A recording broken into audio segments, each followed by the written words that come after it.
Bonjour à tous, on est avec Princess au Dubai Yacht Show et je vais vous présenter le Princess S62 qui est un mix entre la gamme F avec Flybridge et la gamme V Sport Cruiser. Vous allez voir, c'est le mix parfait des deux. Et on commence à l'arrière avec la plateforme de bain descendante donc pour poser votre tender ou votre jet ski. Première différence avec le F, c'est le garage, comme sur le V. Vous avez donc un grand garage à disposition pour y loger un tender ou un jet ski aussi, comme vous voulez. En plus d'avoir un crew cabine dont l'accès se fait juste par là-bas. C'est un petit espace pour une personne, mais c'est suffisant et c'est rare d'avoir les deux en même temps.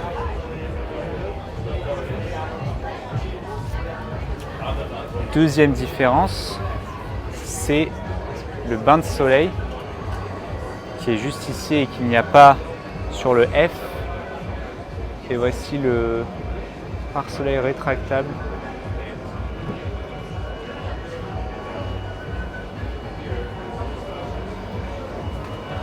Au niveau du cockpit, là c'est la même chose, on a un grand cockpit avec une grande banquette en U, une table dépliante et deux chaises. On n'a pas de mini-bar, vous allez comprendre pourquoi, parce qu'il y a juste la cuisine juste derrière.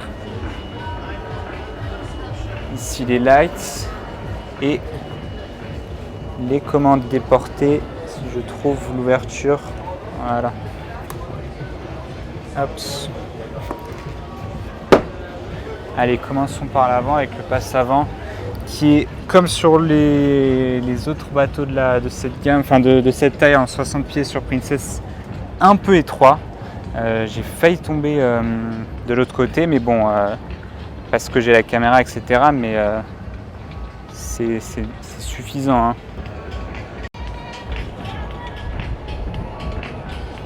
Et voilà l'avant du bateau. Et là, vous voyez la deuxième différence avec le F, c'est que celui-là a un toit ouvrant. Il est plus coupé. Donc, qui dit un design plus coupé dit un toit ouvrant, mais du coup un flybridge plus petit, comme vous le verrez juste après. On a une première banquette juste ici avec dossier rétractable, du tech au sol, de l'espace pour se déplacer sans souci. Et ici une deuxième banquette avec des rangements sur le côté, une petite table, les enceintes, les LEDs, et on a vraiment un bel espace. Il manque un bimini quand même. Le pare-brise est magnifique, on voit qu'il est un peu légèrement plus courbé, plus élancé que celui du F. Et allons voir le flybridge. On va passer de l'autre côté avec les grandes fenêtres. Là c'est typique de chez Princess, c'est reconnaissable tout de suite. Attention aux marches, une première marche, une deuxième marche. Et là, on a un escalier, alors d'un style différent, mais tout aussi pratique.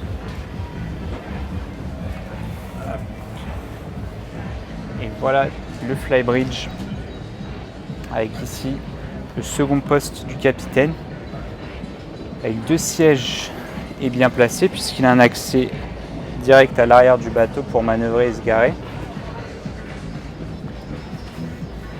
Alors ça tangue beaucoup, je ne sais pas pourquoi, il y a de la houle. Regardez le bateau à côté. Il doit y avoir un bateau qui vient de passer. Volant en cuir et tous les équipements classiques. Ici une deuxième banquette, enfin, la première du coup. Donc on a un carré et je pense que ça peut s'enlever.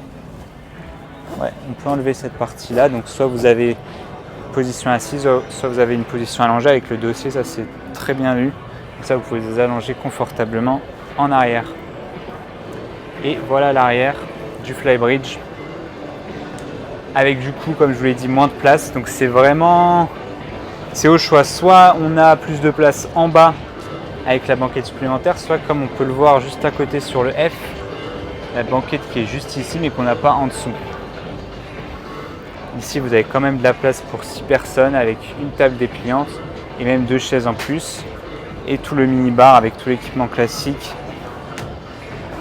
Ah, ça j'aime bien. Il y a un vérin hydraulique, ça s'ouvre tout seul. D'habitude je galère à ouvrir à une main parce que c'est un peu lourd. Et là, ça s'est ouvert tout seul. Ça fait très plaisir. Et encore une différence, c'est le Bimini. Je suppose que c'est pour le poids. Donc vous voyez, le F a une structure intégrée. Et là, pour alléger le bateau, on a donc un Bimini qui fait tout aussi bien le travail. Allez, on va rentrer.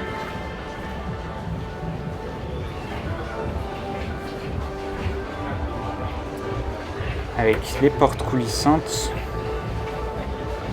Comme je vous ai dit, la cuisine.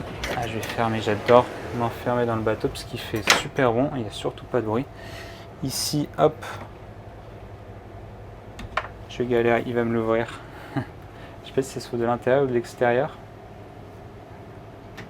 De l'intérieur. Et là voilà, vous avez tout l'espace pour servir le cockpit. Ça se fait de plus en plus et c'est une tellement bonne idée. Ici la cuisine avec un petit plan de travail, un évier. On a ici, c'est quoi ça? Une machine four micro-ondes, la plaque et le grand frigo. Et là vous vous mettez là tranquillement et vous servez le cockpit. Elle est pas belle la vie? Grande ouverture hein, qui peut s'ouvrir comme vous voyez jusqu'ici. Deuxième partie de la... Alors la cabine est divisée en 2 parties distinctes. Là ici en plus de la cuisine vous avez un petit canapé avec une grande table dépliante en bois avec... Vous voyez, ils ont pensé à tout parce qu'une fois qu'elle est retournée, vous avez du cuir. Et le petit canapé d'angle. La télé pop-up. Et un grand canapé en U avec une petite table en marbre. Le poste du capitaine qui est le même que sur le V60 avec une ambiance noire, full black, mais qui rend trop bien et qui permet du coup de séparer visuellement la partie capitaine du reste. Et là je trouve que c'est très épuré en fait. On dirait qu'il peut se régler. Hop, les écrans. Et là donc vous êtes le capitaine, vous êtes juste ici. Et voilà ce que vous voyez. Vous avez une petite fenêtre ici pour manœuvrer sur le côté. Et je suppose qu'il y a des caméras sur les écrans pour voir l'arrière. Attention à cette marche, sur le V60 je m'étais cassé la gueule. Et là, je vais pas vous mentir, on arrive sur exactement la même configuration que le V60 et je suppose aussi que le F62 que je n'ai pas encore visité. On a donc la vieille petite cabine avec le lit queen size, la garde-robe, de longues fenêtres avec des hublots pour éclairer le tout et la salle de bain de jour avec l'accès principal juste ici et dedans on a donc la vasque, les toilettes et la cabine de douche. Je vais vous montrer du coup le toit ouvrant qui est forcément plus petit que le V60 mais je trouve ça génial en fait d'avoir à la fois un flybridge et un toit ouvrant parce que le toit ouvrant sur ce genre de bateau ça fait quand même la différence hein.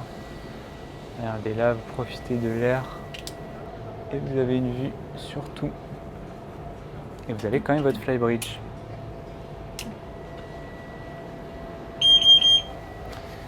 Et on va finir. Alors non, pardon, il y a la deuxième guest cabine avec 2 lits simples Voilà, du classique, mais voilà, c'est très épuré et ça fait le job, comme on dit. Et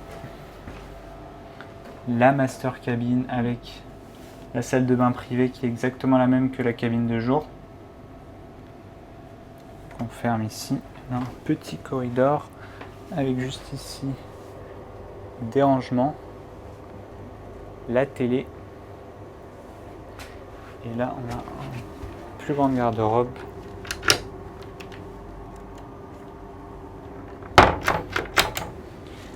Voilà la cabine. Alors c'est original le bleu là-bas.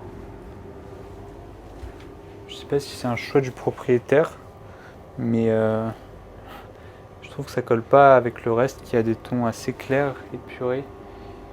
Mais c'est quand même une belle cabine. Il y a de l'espace, il y a une bonne hauteur. Et là, vous dormez tranquille. Et encore une fois, regardez, ça tangue bien sur le Cranky Z35 juste à côté. Et moi, je ne sens rien, personnellement. En même temps, je suis au niveau du centre de gravité du bateau. Allez, on retourne ici. Voilà les amis, j'espère que ce tour vous aura plu. Très beau bateau, j'adore le mix entre Flybridge et Sport Cruiser. Il y a vraiment le meilleur des deux, avec forcément ses inconvénients aussi, mais je trouve que c'est un bon compromis. Bref, j'espère que ça vous aura plu. N'hésitez pas à me dire en commentaire ce que vous pensez de ce bateau. Est-ce que vous kiffez le mix? Vous préférez avoir votre grande Flybridge ou votre Sport Cruiser comme le V60? Et moi je vous dis à très bientôt pour de nouvelles vidéos. Ciao ciao.